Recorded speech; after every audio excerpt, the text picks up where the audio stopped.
بسم اللہ الرحمن الرحیم۔ جذبہ حب الوطنی سے سرشار، دبلی پتلی جسامت کا نوجوان جس کے وطن پر راتوں رات دشمن حملہ آور ہو جاتا ہے، وطن کی محبت دل میں لیے، دشمن فوج کا راستہ روکنے کے لیے اور ان کو شکست دینے کے جذبے سے یہ نوجوان رضاکارانہ طور پر خود کو کیپٹن کے روبرو پیش کرتا ہے۔ دبلی پتلی جسامت کو دیکھتے ہوئے کمانڈر اس لڑکے کو اپنے دستے میں شامل کرنے سے انکار کر دیتا ہے۔ یہ نوجوان کون تھا، کس شہر کا واسی تھا، اسے فوجی دستے میں کیسے شامل کیا جاتا ہے اور دوران جنگ یہ کون کون سے حیرت انگیز کارنامے کرتے ہیں، ہم آپ کو بتلائیں گے غازی 313 کی سیریز کارزار وفا کی پہلی قسط میں۔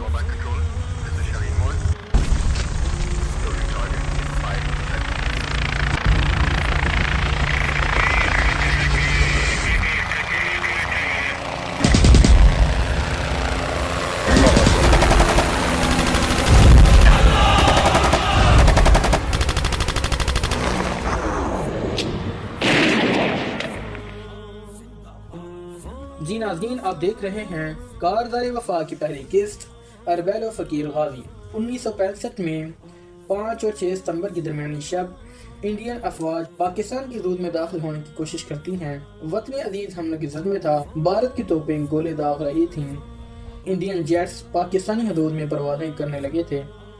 سلام ہے پاک فوج کے بہادر جوانوں پر جنہوں نے دشمن کو بھرپور جواب دیا اور بھارتی فوجیوں کو پسپا ہونا پڑا۔ دن 12:30 بجے صدر مملکت جنرل محمد ایوب خان نے قوم سے خطاب کیا اور کہا: عزیز ہم وطنوں، السلام علیکم۔ 10 کروڑ پاکستانیوں کی آزمائش کا وقت آن پہنچا ہے۔ بھارتی حکمرانوں نے رسمی اعلان جنگ کے بنا ہی پاکستانی حدود کا پامال کیا ہے، وہ نہیں جانتے کہ انہوں نے کس چڑی قوم کو للکارا ہے۔ عزیز ہم وطنوں، دشمن پر کاری ضرب لگانے کے لیے تیار ہو جاؤ۔ دیکھتے ہی دیکھتے عوام کا جم غفیر اپنے فوجی جوانوں کی مدد کے لیے پہنچ گیا۔ جس کو بندوق ملی وہ بندوق لے آیا، جس کو کچھ نہ ملا وہ لکڑی کے ڈنڈے لے آیا۔ اسی اثناء میں سندھ کا حر مجاہدین کا اسلحہ سے لیس حر مجاہدین کا لشکر پاک فوج کے شانہ بشانہ انڈین آرمی سے لڑنے کے لیے عمرکوٹ آن پہنچا، جن میں سے چند ہزار افراد کو باقاعدہ جنگ کے لیے چنا گیا، جبکہ باقی افراد پر رسد پہنچانے اور دیگر امدادی کاموں کی ذمہ داریاں سونپی گئیں۔ حر مجاہدین کے اس لشکر میں موجود ایک نوجوان جس کو فوجی کمانڈر نے باقاعدہ جنگ کے لیے منتخب کرنے سے یہ کہتے ہوئے انکار کر دیا کہ یہ دبلی پتلی جسامت کا لڑکا، اس سے تو رائفل بھی مشکل سے سنبھالی جائے گی۔ سنہری اوراق میں رقم ہونے والے الفاظ اس نوجوان کا جواب تھے کہ جنگیں ہتھیاروں سے نہیں جذبوں سے لڑی جاتی ہیں، میں جو کاروائیاں کروں گا ان کی خبریں آپ کو ہندوستانی ریڈیو سے ملیں گی۔ حر مجاہدین کے لشکر کے اصرار پر اور اس لڑکے کے جذبے کو دیکھتے ہوئے کمانڈر نے مجبوراً فوجی دستے میں شامل کر لیا۔ تاریخ اس دبلے پتلے مگر جذبہ حب الوطنی سے سرشار وطن عزیز کے گمنام ہیرو کو اربیل و فقیر غازی کے نام سے جانتی ہے۔ اربیل و فقیر غازی کا نام ان کے دادا کے نام پر رکھا گیا تھا جو جنگ آزادی میں شہید ہوئے تھے۔ بہادری ان کو ورثہ میں ملی تھی۔ قرآن مجید کی سورہ فاتر کی آیت نمبر 15 میں اللہ رب العزت فرماتی ہیں: اے لوگو، تم سب اللہ کے فقیر ہو اور وہ اللہ غنی اور تعریف کے قابل ہے۔ اس آیت کی نسبت سے حر مجاہدین اپنے نام کے ساتھ لفظ فقیر لگانا اعزاز سمجھتے ہیں، اسی لیے اس لڑکے کا پورا نام اربیل و فقیر غازی تھا۔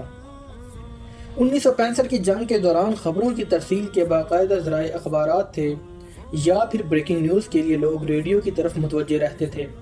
پاکستان کی عسکری قیادت اس وقت ورطہ حیرت میں مبتلا ہو گئی جب انڈین ریڈیو آکاش وانی سے یہ خبریں نشر ہونے لگیں کہ پاکستانی سول کمیونٹی حر مجاہدین کے جوانوں نے 2200 مربع میل کا رقبہ اپنے قبضے میں لے لیا ہے۔ انڈین آرمی کی پوری بٹالین ان کے قبضے میں ہے اور کشن گڑھ کا مشہور قلعہ جس پر فتح کے جھنڈے لہرا دیے گئے ہیں۔ حر مجاہدین کے اس دستے کی تعداد بہت ہی کم مگر جرأت و بہادری اور خطے سے شناسائی کے باعث اور سب سے بڑھ کر اللہ پر توکل کی رسی کو مضبوطی سے تھامے ہوئے مومن ہے تو بے تیغ بھی لڑتا ہے سپاہی کا عزم لیے انڈین بٹالین پر بہت حاوی ثابت ہوئے۔ بعد ازاں اربیل و فقیر نے ایک انٹرویو میں بتایا: ہم 5 افراد کی ٹولیوں میں پوزیشن بدل کر دشمن پر حملہ آور ہوتے۔ انڈین آرمی کو یوں محسوس ہوتا کہ ہم تعداد میں بہت ہی زیادہ ہیں۔ جب اربیل فقیر غازی سے پوچھا گیا کہ آپ کے پاس خوراک اور اسلحہ کیسے پہنچتا تھا تو انہوں نے جواب دیا کہ خوراک سے ہم بے پرواہ تھے اور اسلحہ کچھ اپنا تھا اور کچھ انڈین آرمی سے چھینا ہوا مال غنیمت استعمال کرتے تھے۔ جنگ ختم ہونے کے بعد اربیل فقیر کو ستارہ جرت سے نوازا گیا۔ اس کے بعد وطن کا عظیم ہیرو گمنامی کی زندگی بسر کرنے لگا اور بالآخر 7 شعبان 1432 ہجری 10 جولائی 2011 کو دار فانی سے رخصت ہو گیا۔ ناظرین، آپ کو غازی 313 کی سیریز کارزار وفا کی پہلی قسط کیسی لگی؟